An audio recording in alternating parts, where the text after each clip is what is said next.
This week, the HPT travels to the City of Angels for HPT's inaugural visit to the famous Commerce Hotel and Casino. The gaming hub of the Los Angeles area attracted over 570 players to our main event, building a prize pool worth over $836,000.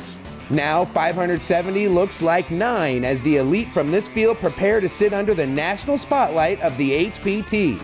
The championship and over $165,000 awaits one of these skilled and talented players. This is the HPT. Sit right down, put on your poker face, you with the big dogs now. Better bring your best game, talk trash all you want. To me it's all the same, you won't leave with much when you come in second place.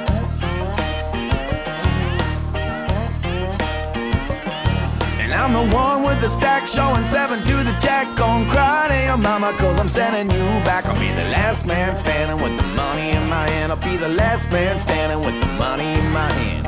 Last man standing with the money in my hand. I'll be the last man standing with the money in my hand. Hello everyone, I'm Fred Bevel and welcome to the HPT. This week we are coming to you from the largest poker room in the world, the Commerce Casino in Commerce, California, just outside of Los Angeles. Now, the Commerce Casino is no stranger to hosting premier events, and we are honored that the HPT is part of their prestigious schedule. And also, the Commerce Casino is no stranger to being the starting point to a lot of today's top pros, like my friend and partner here, Miss Maria Ho. Back in the day, I used to cut my teeth in the limit games here at the Commerce. There's always nonstop action, and it's a breeding ground for some of the toughest competition around. If you can win here, you can win anywhere. Well, I didn't win here, holding my streak strong that I can't win anywhere. 572 players started this main event, creating a prize pool worth more than $836,000. This field was filled with pros, celebrities, and talented amateurs, all grinding towards the same goal of becoming our newest HPT champion. This final table is a great representation of how impressive this field was. 4 of these players are pros.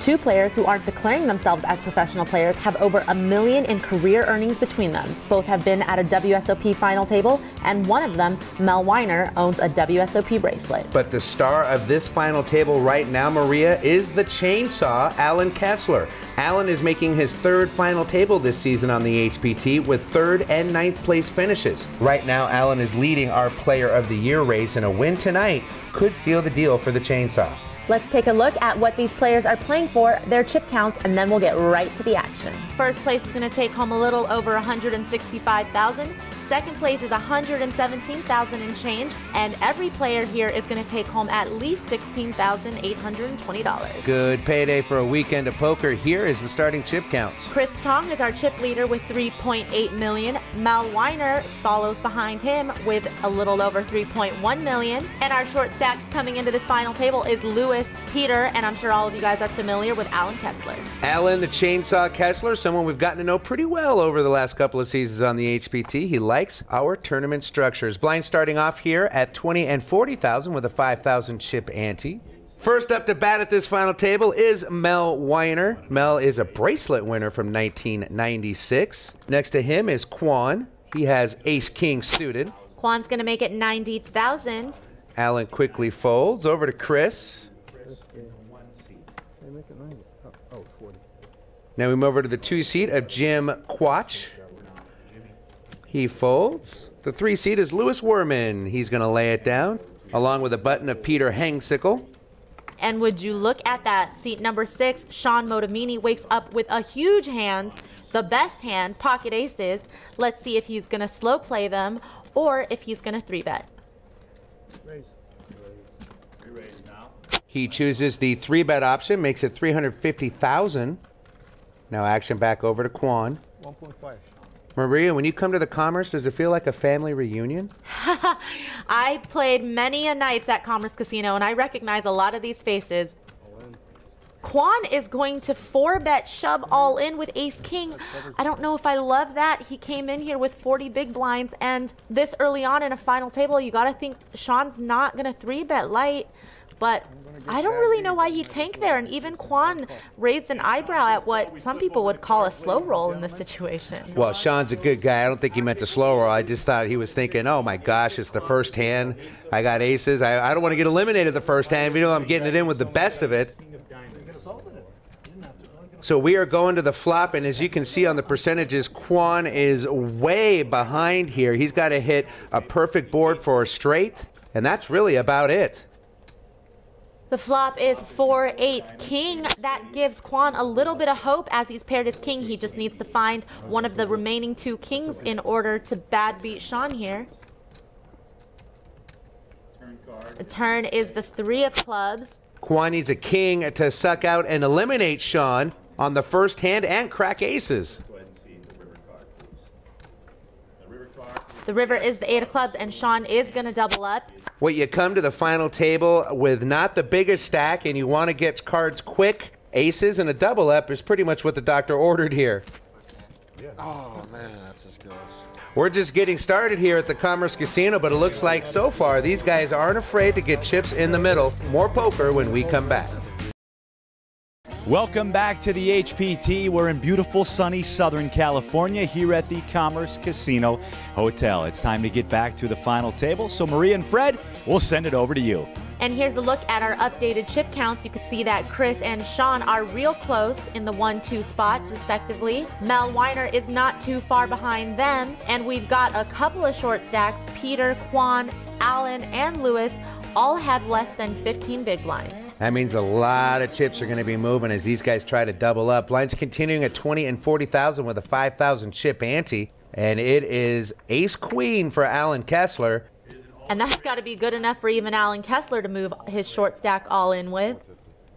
Unfortunately for Alan, it looks like Kris Tong has woke up with pocket aces right behind him. We're 3 hands into this final table. We've seen aces twice already. Kris looks like he's taking his time, trying to maybe reel in a couple people behind him, not wanting to act too fast and give away the strength of his hand. And he is going to go all in. Maria, do you think he was tanking a little bit to try to get some people to come in behind him, or what was the point?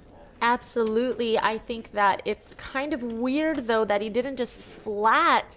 I mean, Kris is the chip leader, and he ISO'd him with a 95 big blind stack. I would have liked to see him just flat there, but I guess he really wanted to protect his hand.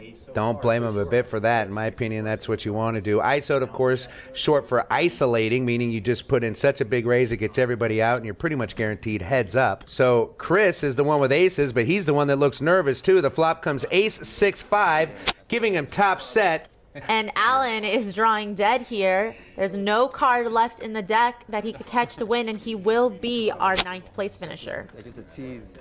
Alan Kessler, it should be noted that at one point when we were 10-handed on the way to this final table, he was down to just 3 big blinds. He went ahead and got on a little bit of a heater to get himself to the top 9, and that's going to help with his Player of the Year points. Congratulations to Mr. Kessler and another fine HPT run. Blinds continuing on at 20 and 40 with a 5K ante. 3 hands, we've seen aces twice, and already an elimination as we've said goodbye to Alan Kessler. Jim will be first to act. He folds along with Lewis, along with Peter. Everybody's folding here. Now we finally get to Sean Motamini. He has pocket 6s. Take a hand off, Sean. Where were you at last night? Yeah, right. And it looks like Sean is going to make a raise here, as you should. He makes it 125,000 to go. And that is quickly folding back around to Kris Tong, our chip leader in the 1 seat. He looks down at Jack 10 offsuit, and he's going to make the call from the big blind. Heads up to the flop we go with Kris and Sean. And the flop is deuce 10 Jack. Kris is flop top 2 pair here. A big flop for Kris. Now let's see if he checks over and waits for Sean's continuation bet. He does not. He's going to fire. Makes it 150,000. He leads into Sean, and I don't know, unless Sean wants to get really stubborn with this hand, this is a terrible flop for sixes, especially because Kris's calling range from the big blind smashes this flop.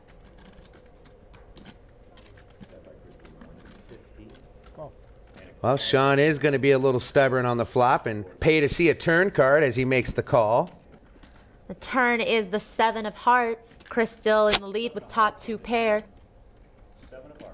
I really think Kris was trying to give Sean an out by just leading into him on the flop, and Sean just didn't want to take it. There's way too many draws on that flop where even if Kris was semi-bluffing, it's really not worth the chips for Sean to look him up. Well, Kris could have been defending his 2 pair by leading out on the flop, given there were a couple of diamonds. Now there are 2 hearts here. He makes even a bigger bet to $325,000, and that's going to make Sean think about pocket sixes, I think.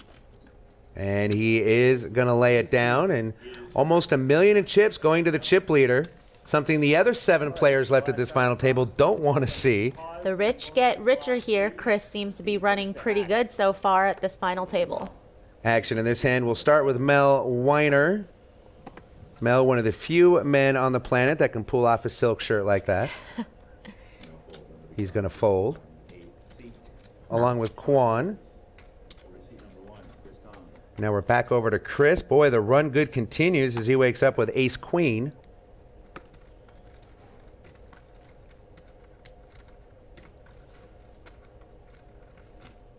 And as expected, he's going to raise. This time he makes it $90,000. Just a little over a min raise. Jim folds. And now over to Lewis with ace-king. And I imagine Lewis is going to shove his short stack in here with ace-king. He only has about 9 big blinds. He's going to take his time, though, a little bit, I think.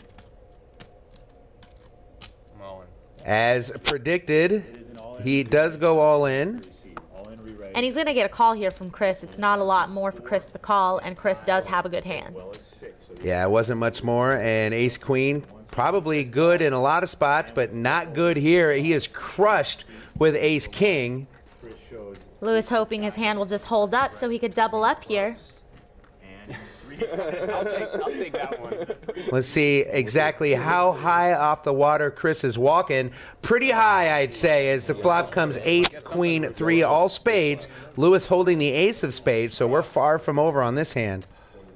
Lewis is going to need to hit a spade or a king to double up here. I like his chances. I like his chances, too. 12 outs twice. Turn is the jack of clubs, and actually that gives Lewis more outs, as a 10 would also give him Broadway. So any spade, a king, or a 10, and Lewis will double up. Otherwise, he'll be eliminated in 8th place, and that is what's going to happen. The 2 of hearts, no help, and Lewis, the investor with over $200,000 in his pocket from tournament poker winnings, is going to go to the rail in 8th place. We're just starting to get into the thick of things. Which players are going to rise to the top? Come back for more action here at Commerce Casino. Thanks for coming back to the HPT. Over $165,000 awaits one of these players. Let's get back to the action and see who's going to grab it. Kris Tong just cruising in the driver's seat with the chip lead with just over $5 million. And we have 2 people on the short stack with identical stacks. Peter and Quan both have $470K. So far at this final table, it is the Kris Tong show. He has just been on fire and maintains the momentum, even though we're early into this final table. Action will start here with Kris, and this time it's ace-3. After the kind of cards he's been getting so far at this final table, I'm sure he's crushed that he only has a weak ace in this hand. Doesn't stop him from raising, though. Makes it $90,000. I think it's important when you have the momentum going for you to keep raising and keep putting the pressure on your opponents. Why not? And Sean Motomini wakes up with another pair. This time it's 7s.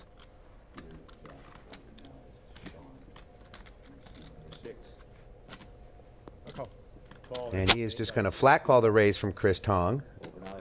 And now over to Mel. Mel's got pocket 10s. And Mel's going to re-raise to $400,000.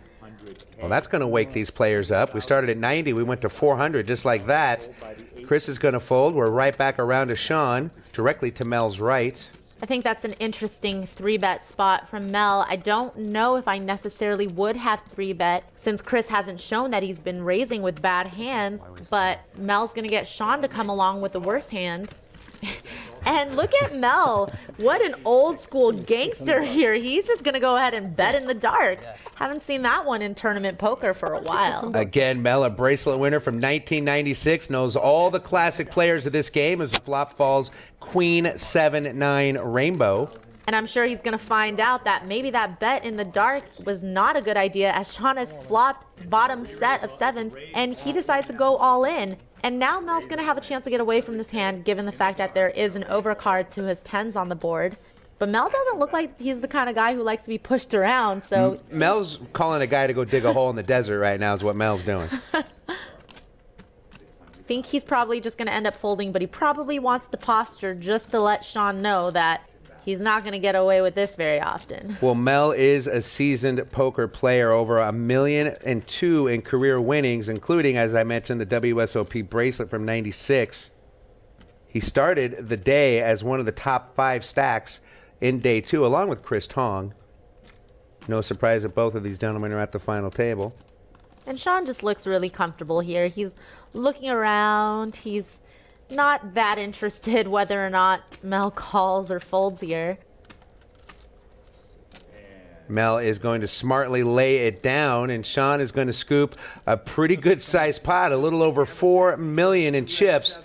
And he shows Mel that he did indeed have him beat. Mel's going to sleep a little bit better and probably call off the hit now. Blinds are moving up to 25 and 50,000 with a 5,000 chip ante. And first to act on this hand will be our chip leader, Kris Tong. Has a pair, a lot of pairs so far at this final table. He has pocket 8s. He raises it to 125,000. Now over to Jim Quach. He folds.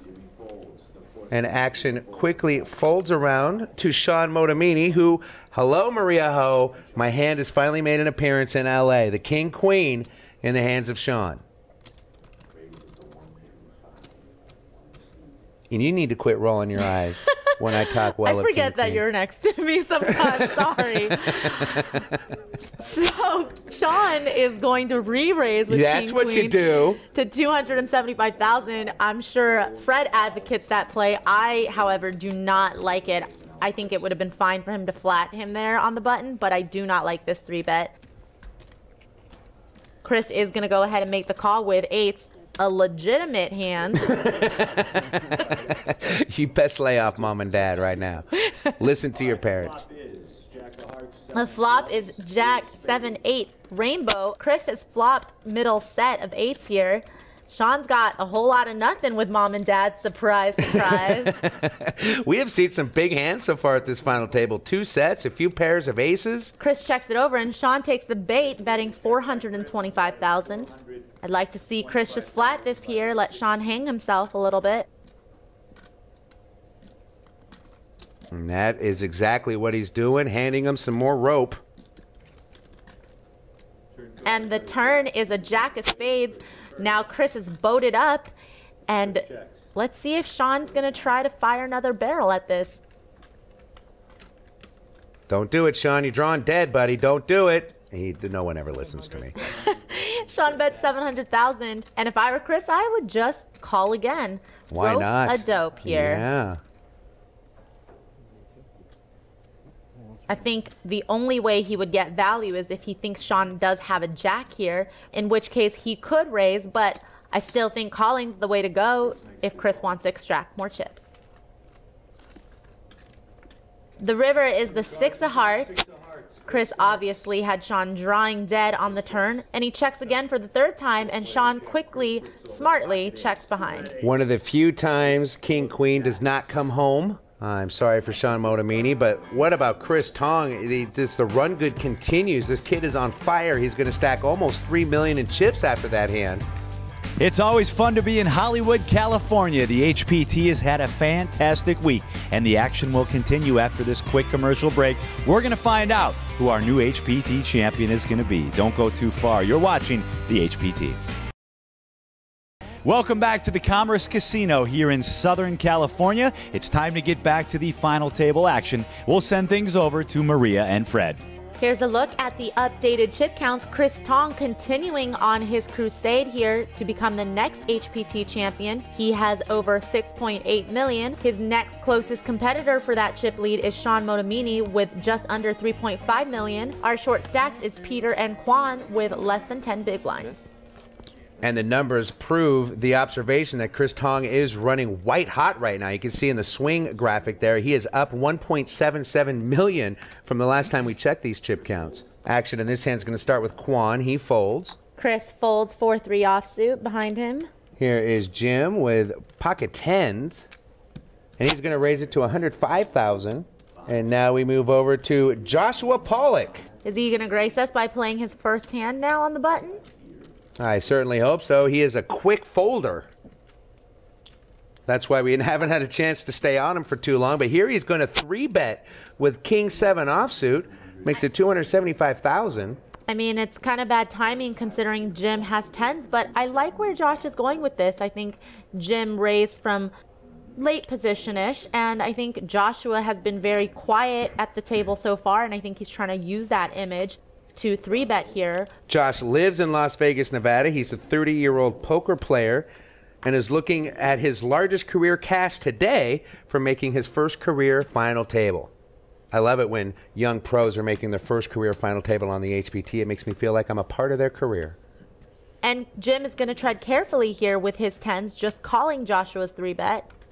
And the flop is King 7-5. What a flop if your name is Joshua Pollock. You've just flopped top 2 pair. Great timing for Joshua. Jim might be able to get away from his hand now as there's an overcard to his pocket tens. He checks it over to Josh. And Josh is going to bet, and Jim quickly makes the call. It was almost like he didn't want to think himself out of folding. He just quickly put those chips out. And the turn is the 3 of hearts.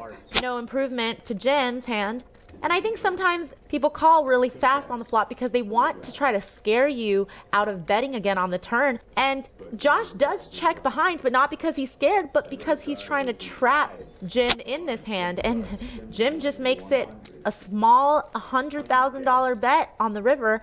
And I think Joshua should raise this river even though it paired the 5. Also put a 3rd heart out there. But I don't think Josh was too scared. He is going to raise it, makes it 500,000. And I think Jim's a little confused by the way this hand played out, but the board's just not great for his tens, and he is going to fold. Well, you got to say, so far, Joshua has had great timing, at least. The one hand he did choose to play, he ended up flopping top 2 and winning a sizable pot. Nice big pot. Blinds are at 25 and 50,000 with a 5K ante. Jim's going to fold this hand. Peter quickly folds. Joshua folds. We're over to Sean now. Sean looks down at ace 7 offsuit. Careful, look. Yeah. Pretty sure I saw the 8 of clubs. And it looks like he's going to raise here from the cutoff. Nope, he's just going to limp from the cutoff. Mel's going to fold. Quan's going to make the call. And Kris is going to check his option. And the flop is ace 9, 5, 2 hearts. Well, Sean gets top pair with the ace. Kris has bottom pair with a 5. And they check it over to Sean, who is going to bet here. And he might get a little bit of action from Kris, considering he just limped into this pot. Sean does make a bet, makes it 150,000. Quan quickly folds. Back over to Kris now with bottom pair. And Kris does call. I think if Sean did raise from the cutoff pre-flop, Kris probably would have folded in this spot. And the turn card is an ace, which actually will probably give Sean a little more action, because now Sean does have 3 aces, but it kind of makes Kris feel that maybe his 2 pair aces and 5s is good.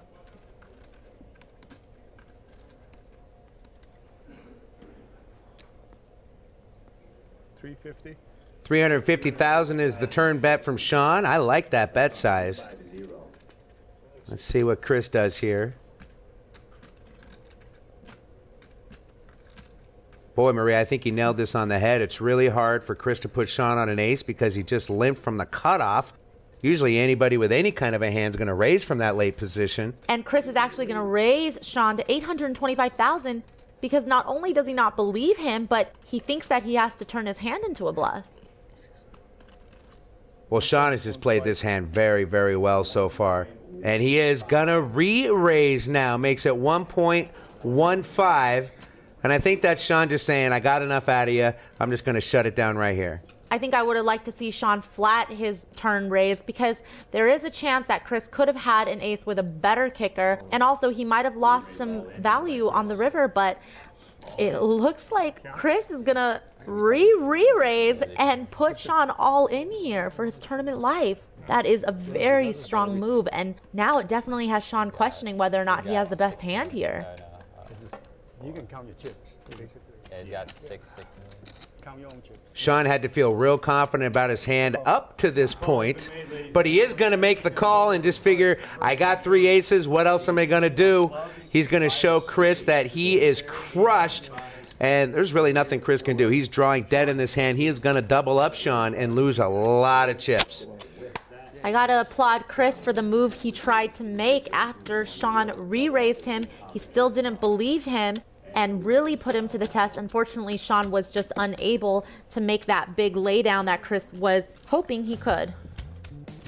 You know, a lot of fun, we'll call them upgrades to the HPT this season. Not only do we add the beautiful and talented Maria Ho, we have also opened our doors to the legend himself, Doyle Brunson. It is time for A Poker Life with Doyle Brunson, brought to us by our friends at Ace Play Poker, where he tells us how there was a time when he actually had to hide his job from his family.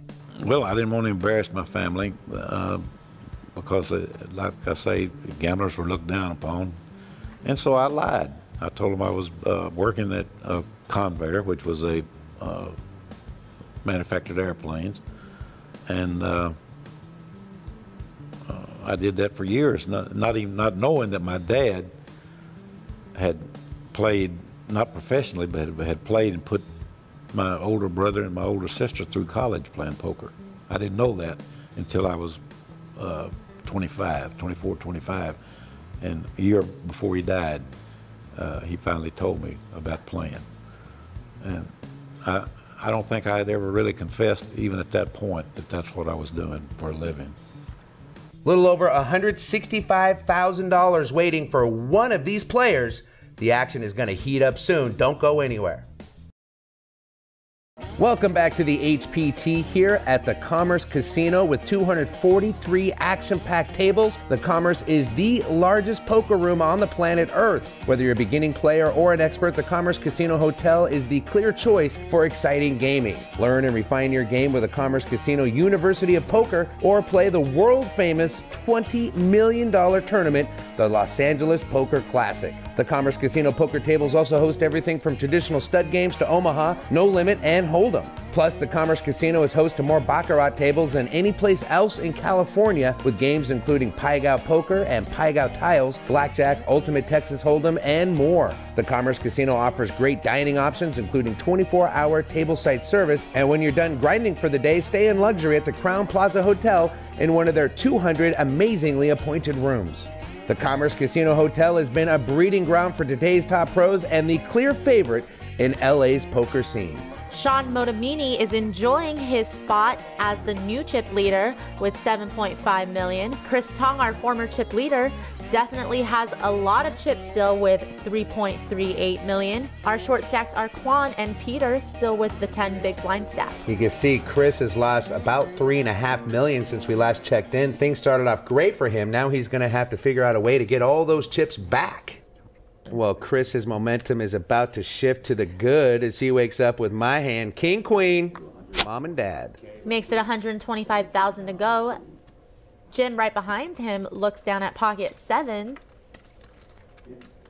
Garbage compared to King, Queen. He seems interested. Looks like he's going to make the call. Fold it around to Sean on the button with ace-4. Now Sean's going to call because he has position in this hand. He's probably going to try to make a play at some street. It's a little bit of a loose call. I think if I were Sean, I would just 3-bet here in position instead of call. Ace-4 is not a great hand. It doesn't play well. Sometimes when you flop an ace, you're not even sure if your kicker is good enough. The flop is 4-5-5, and this is where Sean might get in trouble because Jim has the best hand with 7s here, but Sean might come along because he's paired the 4. Kris checks it over to Jim, and I think you're right, Maria. Jim feels he has the best hand, and he is going to try to shut it down right now by going all in. I think that's a fine shove from Jim in his spot. He's pretty sure he has the best hand. He doesn't really want anybody to call with 2 overcards here. And I don't know, I guess Sean doesn't get stuck with 5s and 4s. Kris also folds, and Jim's going to take down a pot, which he definitely needed. One of the few times you will see King Queen not rake the pot. Quit rolling your eyes at me. I think I need to wear sunglasses. Blinds continuing at 25 and 50,000 with a 5K ante. Sean's going to fold along with everybody before him. We're over to Mel Weiner right now. Mel, old school poker boy. He is fun to watch. Has a bracelet from '96. Used to run with Amarillo Slim and boys like that. Has a little experience with our man Doyle Brunson. Action folded in this hand to Kris on the button, and he wakes up with aces again. Second time at this final table he's gotten them. That's pretty good. Yeah. And Peter, one of the short stacks and the best drawing hand in poker with mom and dad, is going to go all in. Kris quickly makes the call with his pocket aces. Can't really blame Peter for going all in with his 9 big blind stack here. Unfortunately, he just ran into the monster hand of Kris. He's going to need a lot of help on this flop. The flop is 8, 10, deuce, rainbow. King, queen has not improved. Kris way ahead with pocket aces. Peter's looking for runner possibilities. See the turn card, please, Eric. Turn card. Yeah. Turn card is a 4 of diamonds, and that is going to do it. Peter is drawing dead, and he is going to be eliminated in 7th place and go home with a nice prize of a little over $28,000. My favorite hand making me look bad so far at tonight's final table. More poker from the famous Commerce Casino when we come back. Welcome back to beautiful sunny Southern California and the Commerce Casino. 5 players remain at our HPT final table. Let's get back to the action. Now we're starting to get into short-handed play as we're 6-handed with Sean Motomini still holding on to the chip lead. Our short stacks here are Jim and Quan, both trying to fight this uphill battle to stay alive here at this final table. Blinds are going up. There are now 30 and 60,000 with a 10,000 chip ante. Mel Weiner wakes up with pocket kings. Big hands at the Commerce so far. Mel has about 23 big blinds, so he's going to raise it up to 150,000 and hope that happens. Gets a little bit of action here from Quan, who is our short stack with 7 big blinds, going all in with ace-jack, perfectly standard. Mel quickly makes the call, rolls over the Cowboys, and Quan tables his ace-jack. He sees that he has 1 live card, hoping that King's ace magnet theory comes true here. Yeah, I swear. And the flop is queen 5 ace, and Quan does hit his ace, pulling him ahead into the lead now. Mel is looking for a king to take the lead back from Quan and eliminate him. The turn is the 6 of spades, and that's going to give Mel a whole lot more outs as he does have the king of spades in his hand. Any spade or king is what Mel is looking for on the river to take back the lead and eliminate Quan, and boom!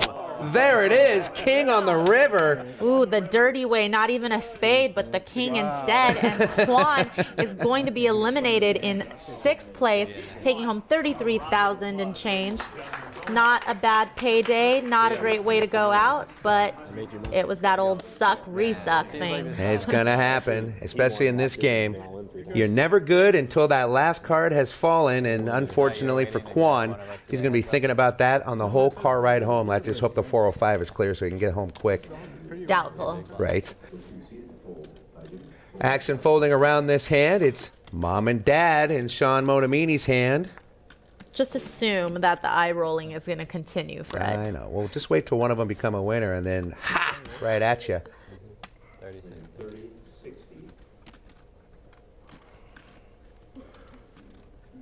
Sean trying to figure out what the best size of bet to make is. Fold. No, even King Queen is strong enough to raise from the button. 130,000, he's going to make it. Well, it means nothing when you run into pocket kings. What are the odds of getting pocket kings back-to-back hands here? There are some huge hands here at this final table. Be interesting to see how this one plays out.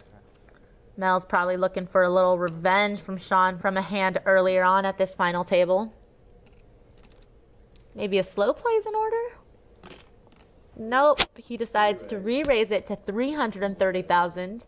I don't either. I just grabbed a bunch of chips. I hope it's not too much. Well, we can see one of Sean's queens get folded here. And Sean is going to complete the raise. He makes the call.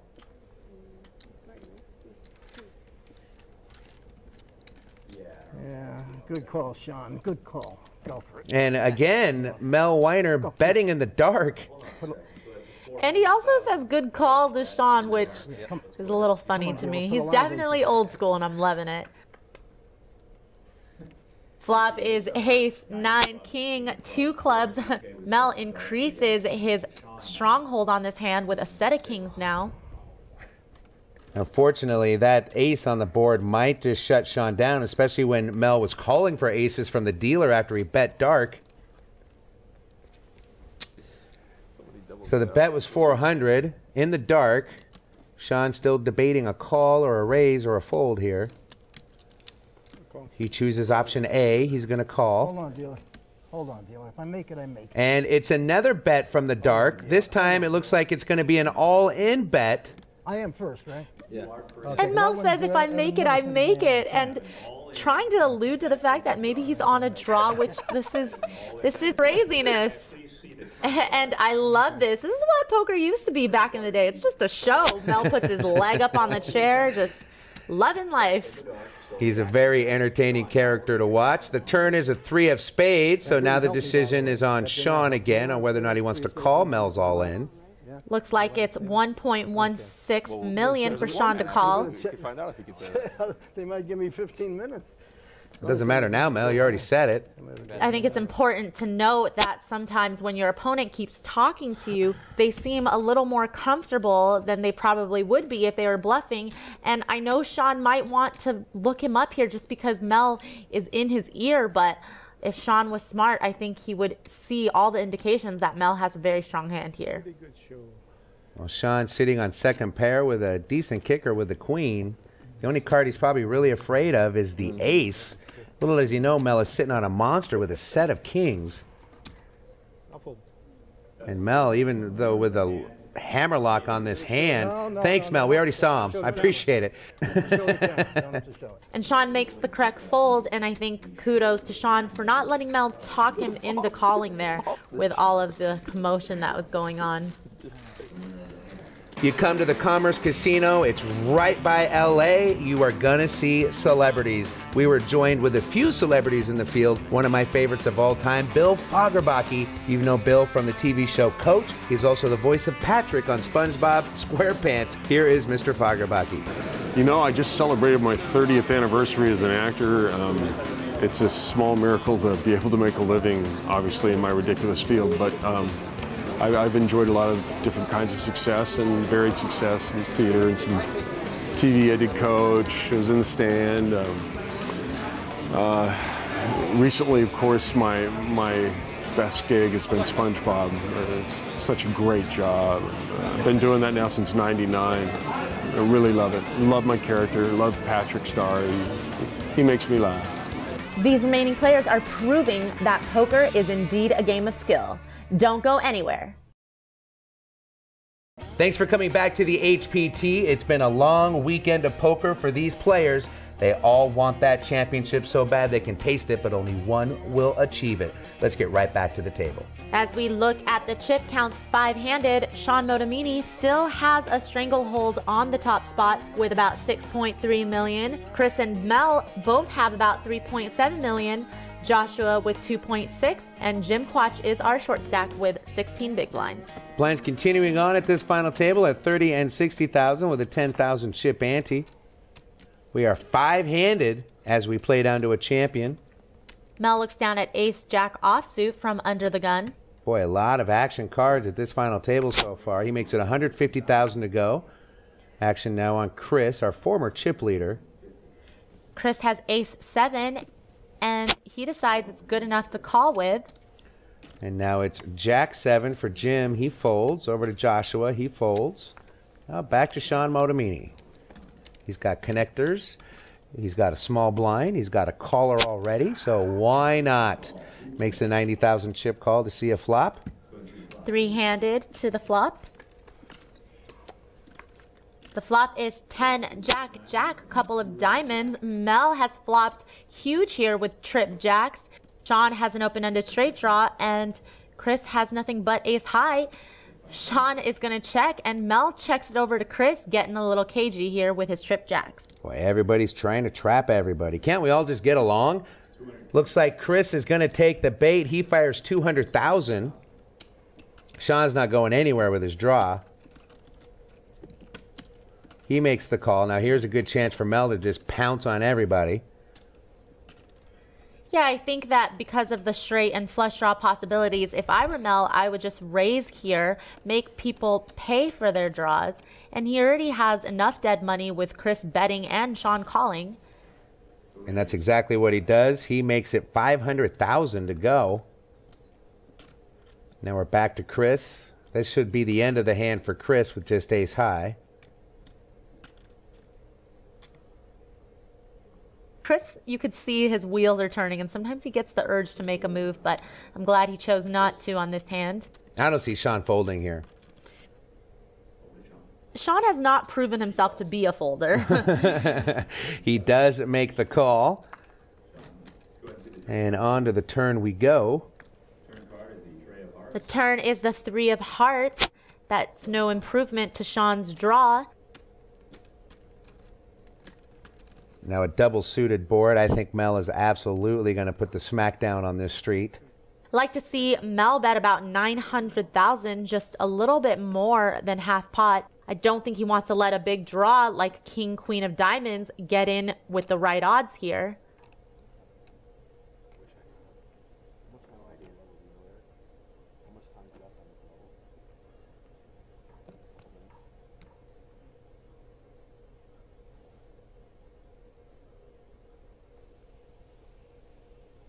There is the bet, and it is 1.2 million.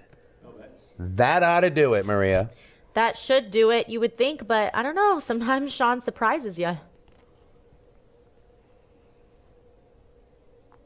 Well, Mel did pretty much what you said he should do, which is make a good-sized bet to shut down big draws. That's what Sean has, is a big draw. He completely ruined the price there, and Sean is going to fold, and once again, Mel stacks another good-sized pot, this time just under 3 million in chips. Blinds are moving up now. They are 40 and 80,000 with a 10,000 chip ante. Sean Motomini, pocket aces. Are you kidding me right now? Some huge hands going around at this final table. It's no wonder we've lost 4 people already.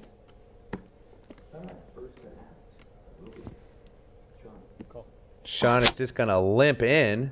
Gotta give it to Sean for mixing it up. We saw him limping in late position with ace 7. Now he's just gonna limp in early position with aces. Can't put that guy on a hand. Kris Tong has 8-9 suited. I gotta admit, I have a soft spot for suited 8-9. It just looks pretty. You usually flop some options. 6-8 suited in the hands of Jim. Since it's been a limp fest so far this hand, I think he'll probably come along. Maybe even make a raise. Oh, what was that? He put some chips out. He took some chips back. Looks like a call at the end of the day. All right. And Josh taking this opportunity to squeeze with queen jack off. Unfortunately, just bad timing as Sean has aces. But, you know, I really do like Joshua's ability to kind of wait and try to pick good spots. Unfortunately, this just wasn't one of them. Boy, Sean played these aces great. He limped in, figuring someone was going to do something, and that's exactly what happened. And looks like he's got Josh on the hook now for his tournament life. Seems like the right play. Jack Queen versus pocket aces. Here comes the flop.